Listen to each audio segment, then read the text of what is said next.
बिस्मिल्लाहिर्रहमानिर्रहीम। अस्सलाम वालेकुम नाज़रीन, एक बड़ी खबर आपके साथ शेयर करनी है। एक बड़ा धमाकेदार इंटरव्यू आ रहा है। किस शख्सियत का आ रहा है, किसके खिलाफ आ रहा है? इमरान खान साहब के खिलाफ आ रहा है।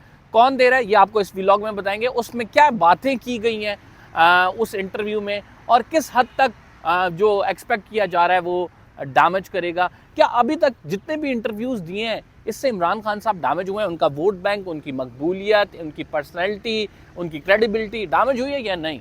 ये भी हम आज के व्लॉग में डिस्कस करेंगे। सुप्रीम कोर्ट के जज जस्टिस मज़ाहिर अली अकबर नकवी, उनके खिलाफ आज तीसरा रोज़ है मुसलसल कार्रवाई हो रही है। परसों 6-7 घंटे कार्रवाई जारी रही। कल के दिन ये कार्रवाई जो है 2-2:30 बजे शुरू हुई, 7:30 बजे तक जारी रही। आज अभी इस टाइम मैं मौजूद हूँ सुप्रीम कोर्ट में, तो अभी भी कार्रवाई ये चल रही है। अंदर ये कार्रवाई इन कैमरा होती है, बताते नहीं हैं कि क्या कुछ हो रहा है, लेकिन कुछ हमारे जो सोर्सेज हैं उन्होंने बड़ी अहम डेवलपमेंट और बड़ी अहम बातें हमसे शेयर की हैं, वो भी हम आपके साथ शेयर करेंगे और बताएंगे कि जस्टिस मज़ाहिर अली अकबर नकवी का मुकद्दर क्या होगा। सबसे पहले बात कर लेते हैं इमरान खान साहब के हवाले से कि उनको डैमेज करने के लिए इंतखाबात से पहले 2-3 काम हो सकते हैं। 2-3 काम क्या हो सकते हैं? एक तो आप बड़ी जल्द देखेंगे कि एक इंटरव्यू आ रहा है और वो इंटरव्यू एक बड़ी पर्सनैलिटी का है। उस इंटरव्यू में बेसिकली बात क्या की जाएगी, किस हवाले से डिस्कस किया जाएगा? 2014 के धरना इमरान खान साहब की जो आप ये कह सकते हैं इब्तदाई डेज़, 2013 की हुकूमत जब उन्हें KPK मिली तो जो धरना हुआ वो किस तरह से हुआ, किस तरह से धरने के तमाम जो आप ये कह सकते हैं कि काम थे वो हुए, कौन इसमें जो है लिंक्ड इन था, ये तमाम चीज़ें डिस्कस की जाएंगी। करेगा कौन? करेगी एक बड़ी अहम शख्सियत, वो अहम शख्सियत जो कहते हैं कि फ़ाइलों को पहिए लगा दिए जाएं तो काम होता है मुल्क में। वो अहम शख्सियत जो एक तरह से मुल्क के जितनी भी बड़ी डील्स हैं उनका किरदार होता है। वो अहम शख्सियत जिनके नाम पे आप ये कह सकते हैं कि पाकिस्तान के चारों सूबों में होने जा रहे थे। एक छोटे मिनी सिटी हैं, बहरिया टाउन की बात कर रहा हूँ। ये मलिक रियाज साहब का इंटरव्यू है कि जो कि होने जा रहा है, और इसमें मलिक रियाज साहब इमरान खान साहब के हवाले से इंकशाफात करेंगे। इसमें मलिक रियाज साहब जो हम एक पैटर्न देख रहे हैं कि मुसलसल होता आ रहा है, जिसमें जैसे सदाकत अब्बासी की मैं बात करूं, उस्मान डार की बात करूं, फिर मैं अली नवाज़ अवान की बात करूं, फिर खबर मनिका साहब की बात करूं, फिर मैं इनामुल्लाह जो बनी गाला का गार्ड है उसकी बात करूं कि उन सब के इंटरव्यूज़ जो हुए, उन सब ने जो पार्टियां तब्दील की, उन सब ने इमरान खान साहब के ख़िलाफ़ जो स्टेटमेंट्स दी, उस सब के तनाजुर में ये इंटरव्यू भी एक आप देखेंगे कि मलिक रियाज साहब ऐसी ही कोई बातें करते नज़र आएंगे आपको। और फिर मलिक रियाज साहब जिनके 2 मुकदमात अभी सुप्रीम कोर्ट में, मैं आपको बता देता हूँ कि मलिक रियाज साहब कौन सी ऐसी चीज़ें जिससे बड़ी आसानी से उनके मुकदमात हल हो सकते हैं अगर वो ये इंटरव्यू दे दें। मलिक रियाज साहब के ख़िलाफ़ 460 अरब का केस है बहरिया टाउन कराची का, जो कि इस टाइम पेंडिंग है सुप्रीम कोर्ट ऑफ पाकिस्तान में। और उसके अंदर मलिक रियाज साहब ने 22 किस्तें अदा की हैं। इसके अलावा उन्होंने किस्तें देनी हैं।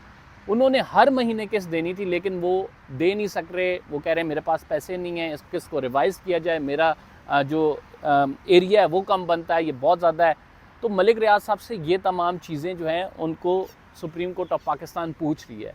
और फिर मलिक रियाज साहब उसी पेटिशन में ये भी कहते हैं कि आपने DHA को तो 296 अरब पे ज़मीन दी हुई है, और जबकि मुझे ये ज़मीन आपने 460 अरब की दी है, तो ये क्यों है? तो मलिक रियाज साहब की वहीं से आपको टोन पता लग जाती है कि जो मामलात हैं वो इस तरफ जा रहे हैं कि मलिक रियाज साहब को दबाया जा सकता है, दबाएंगे और उसके बाद इंटरव्यू लिया जाएगा, तब तब ये बात बनेगी और तब वो खुल के बोलेंगे। अच्छा, इसके अलावा कौन सा एक केस है? इसके अलावा बड़ा इंपॉर्टेंट केस है, वो 190 मिलियन पाउंड का है, जो आपको पता है कि अली रियाज से सेटलमेंट हुई थी और उसके बाद वो पैसे इमरान खान साहब की काबीना ने अप्रूवल के बाद जो है वो जमा करा दिए थे सुप्रीम कोर्ट के अकाउंट में, और मलिक रियाज ने उनको अल-कादिर ट्रस्ट केस की ज़मीन दी थी। तो उस हवाले से भी मलिक रियाज साहब इंकशाफात करेंगे और बताएंगे कि ये मामला हुआ था, ये किस तरह से हुआ। और वो अभी से मैं आपको मतलब ये ख़बर दे रहा हूँ कि ये एक्सपेक्टेड है कि वो थ्रू आउट इमरान खान साहब के ख़िलाफ़ एक बयानिया जो है वो उसमें बनाया जाएगा। और ये सब किस चीज़ का हम ये कह सकते हैं कि क्या चीज़ हमें नज़र आ रही है? हमें सामने इलेक्शंस नज़र आ रहे हैं, और इलेक्शन से पहले सिर्फ ये इंटरव्यू नहीं, बल्कि वीडियो क्लिप्स भी कुछ इमरान खान साहब के हवाले से आ सकते हैं जिसमें हम ये देखें कि इमरान खान साहब को मोरली तौर पे और उनकी क्रेडिबिलिटी को डैमेज जो है वो करने के लिए ये मकसद हो सकता है। लेकिन क्या इससे होगी या नहीं, ये एक बहुत बड़ा सवाल अपनी जगह है। अभी तक जितने इंटरव्यूज़ मैंने, जिनका आपको नाम लिया, सदाकत अब्बासी, खावर मानेका साहब का तो एक इंटरव्यू आप ये कह सकते हैं इतना ऑब्सीन था कि वो फैमिली के साथ बैठ के देखा नहीं जा सकता था। किस हद तक इमरान खान साहब डैमेज हुए हैं ये बड़ी आसानी से आपको पता लग सकता है अगर आप 8 फरवरी का सिर्फ फ्री एंड फेयर इलेक्शन करा दें। इस फ्री एंड फेयर इलेक्शन में आपको पता लग जाएगा कि अगर इमरान खान साहब मोरली करप्ट हैं, इमरान खान साहब ने करप्शन की है, इमरान खान साहब जो है उन पर जो केसेस बने हुए हैं, अवाम उनके साथ खड़ी है या नहीं, अवाम उनका साथ देती है या नहीं, क्या उनकी मकबूलियत में कमी आई है या नहीं। अभी तक हम बड़े हरबे अपना चुके हैं, लेकिन ग्राउंड रियलिटीज़ क्या है? ग्राउंड रियलिटी पे जो सर्वेज हो रहे हैं नाज़रीन, उसमें तो ये रिजल्ट्स आ रहे हैं कि पीटीआई को लोग वोट देने को तैयार है और पीटीआई को वोट देने के लिए लोग जो है वो निकलेंगे भी और बल्ले पे मोहर भी लगाएंगे। और बातें तो अब ये हो रही हैं कि बल्ले को रखना भी है बैलेट बॉक्स पे, बैलेट पेपर पे या नहीं। ये ना कोई सरप्राइज़ हो जाए, कोई टर्न आउट बहुत ज़्यादा हो जाए तो मामलात हाथ से निकल जाएं। तो ये तमाम चीज़ें नाज़रीन क्या इमरान खान साहब को डैमेज किया है इन्होंने। इससे कबल हमने देखा कि एक ऑडियो भी आई जो कि मुबैना तौर पे आयला मलिक और इमरान खान साहब की थी। क्या उसने, जो कि एक बड़ी पर्सनल चीज़ है, लोगों ने उसे बाय किया? लोगों ने ये कह के बाय नहीं किया कि ये इमरान खान साहब की निजी ज़िंदगी का मामला है। We are concerned about the politics, we are concerned about कि इमरान खान साहब ने जो पॉलिटिकल महाज पे जो इमरान खान साहब के साथ हुआ है वो कितना दुरुस्त है, कितना नहीं है। लोगों ने इस रिजीम चेंज को बाय नहीं किया है और लोगों ने राइट अवे इसको रिफ्यूज़ किया है कि आपने एक मुंतखब प्राइम मिनिस्टर की हुकूमत गिराई और उसके बाद फिर उसमें ज़ाहिर बात है फैसिलिटेशन हुई, जिस तरह से मामलात हुए वो सबको पता है, कोई ऐसी बात नहीं है जो कि मैं नई बात कह रहा हूँ। लेकिन लोग इस बात पे कन्विंस नहीं है, चाहे जिस तरह की भी पिक्चर अब इमरान खान साहब की पेंट कर दी जाए, लोग इस बात पे बाज़िद हैं कि उन्होंने इमरान खान साहब को वोट देना है, वो चाहते हैं। उसकी वजह ये नहीं है कि कोई बहुत ही अनहोनी किस्म का काम होने जा रहा है, इसकी वजह ये है कि लोगों को इस बात पे गुस्सा है कि मुंतखब उन्होंने किया था और उसको निकाला आपने। जब लोगों की हुक्मरानी को नहीं माना जाएगा तो ये मामलात नाज़रीन सामने आएंगे। फिर आप जितने मर्जी खावर मानेका के इंटरव्यू करा दें, मलिक रियाज को ला के कुर्सी पे बिठा दें, जो है उस्मान डार से ज़बरदस्ती उनसे इंटरव्यू करा के पार्टी चेंज करा दें, कि बेसूद है। और उसकी वजूहत ये हैं कि एक बहुत बुनियादी नुक्ता है जो कि इस टाइम पूरी आवाम देख रही है और पूरी आवाम इस पर सोच रही है कि उनका हक़ हुक्मरानी उन्हीं के पास होना चाहिए, उन्हीं के वोट से मुंतखब होना चाहिए। जब तक ये मैनिपुलेशंस होती रहेंगी, जब तक ये सिस्टम ख़राब रहेगा, तो आप यकीन जानें कि पाकिस्तान जो है दुरुस्त डगर पे नहीं आ सकता। इसके अलावा मैंने आपको बता दिया कि इस इंटरव्यू में क्या कुछ होगा, इसके पीछे रीज़न्स क्या हैं, क्यों मलिक रियाज साहब जो है इंटरव्यू ये देने लगे हैं, उनके केसेस कौन से फंसे हुए हैं और इसके बाद वो इंटरव्यू में क्या कुछ कहेंगे और क्या उससे डैमेज होगा या नहीं। अब मैं आपको बताऊंगा कि जस्टिस मज़ाहिर अली अकबर नकवी के ख़िलाफ़ केस जिसमें सुप्रीम जुडिशल कौंसिल की एक बदनीयती, सुप्रीम जुडिशल कौंसिल ने इसमें जो कुछ किया है, क्या वो बदनीयती के ज़ुमरे में आता है या नहीं, ये आप मुझे कमेंट करके बताएं।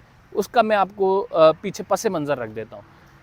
जस्टिस सरदार तारिक मसूद के ख़िलाफ़ केस था कि उन्होंने 2,46,00,000 रुपए उनके पास जो आए उन्होंने डिक्लेयर नहीं किए और इनकम टैक्स वालों ने उनको जुर्माना किया। इस पर जो FBI से रेवेन्यू का वो निकला, नोटिफिकेशन निकला, 80 या 90 लाख रुपए उन पर जुर्माना हुआ। तो जब आमना मलिक साहिबा उन सुप्रीम जुडिशल कौंसिल में आई तो बड़े सख्त सवालात किए गए। जस्टिस काजी फाइज़ ने कहा, आमना मलिक ही कहती हैं कि मैं तुम्हें वहाँ भेज दूँगा जहाँ से वापस नहीं आ सकोगे, हमें बताओ ये तुमने किस तरह से हासिल किया है। जो जस्टिस सरदार तारिक, अब जस्टिस सरदार तारिक जस्टिस काजी फाइज़ के बहुत अच्छे दोस्त हैं और जस्टिस मज़ाहिर अली अकबर नकवी एक, आप ये कह सकते हैं कि जस्टिस उमर अता बंदयाल के साथ थे, इनकी आपस में नहीं लगती, तो जुडिशल पॉलिटिक्स भी कहीं इन्वॉल्व होती है। अब एक जज के ख़िलाफ़ शिकायत आई है, शिकायत का रिकॉर्ड मंगाने के बजाय जज को एग्जोनरेट कर दिया गया। लेकिन दूसरे जज के ख़िलाफ़ जब जस्टिस मज़ाहिर के ख़िलाफ़ शिकायत आई है तो हमने एफबीआर को कहा कि आप रिकॉर्ड लेके आएँ, हमने जो है लैंड वालों को कहा कि आप रिकॉर्ड लेके आएँ, आप हमें चीज़ें बताएं, और उसके ख़िलाफ़ हमने कार्रवाई इनिशिएट कर दी।